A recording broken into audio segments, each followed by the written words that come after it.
Hola, ¿qué tal? Bienvenidos sean todos a este video donde las estudiantes del primer año de Derecho a la Universidad Nacional Experimental de los Llanos Occidentales Ezequiel Zamora hablaremos de lo que es el tema de la comprensión lectora.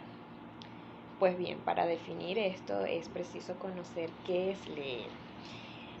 Lo que se refiere a lo que es leer es la decodificación de un texto que se le da sentido y se permite interpretar.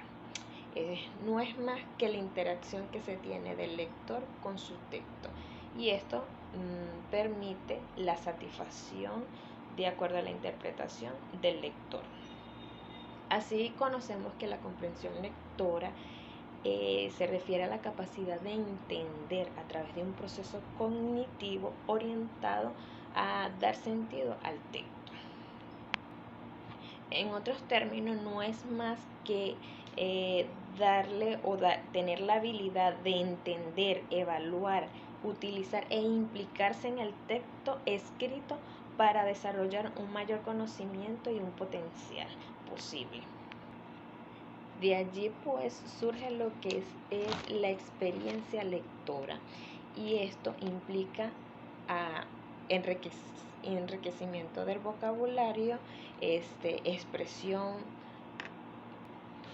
facilitando así la autorreflexión que tenga el individuo. Hola, mi nombre es Mayra Sala y a mí me tocó hablarles sobre la lectura de estudio y la lectura por placer. La lectura de estudio se refiere a la lectura que se realiza con el objetivo de adquirir conocimientos específicos, comprender conceptos o temas académicos y profundizar un determinado tema. En este tipo de lectura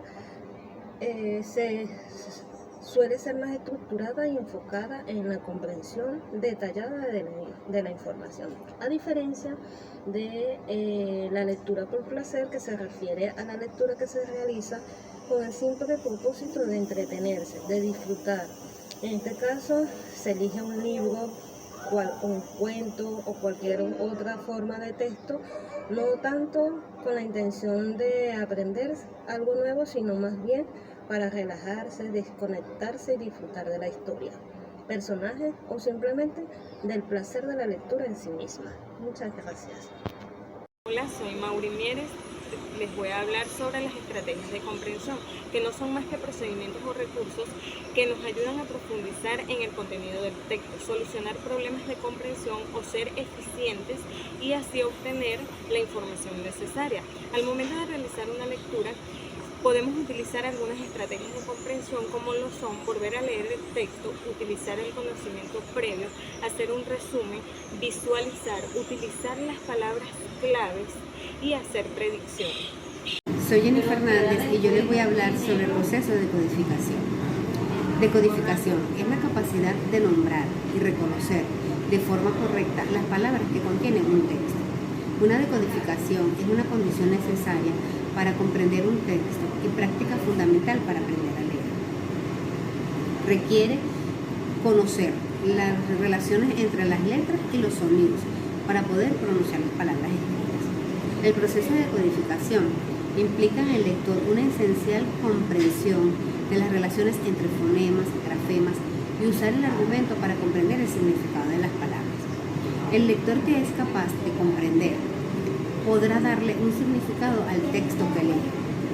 La decodificación comienza con la capacidad de relacionar las letras con los sonidos que producen, pero también requiere poder separar los sonidos que forman las palabras y mezclar los sonidos.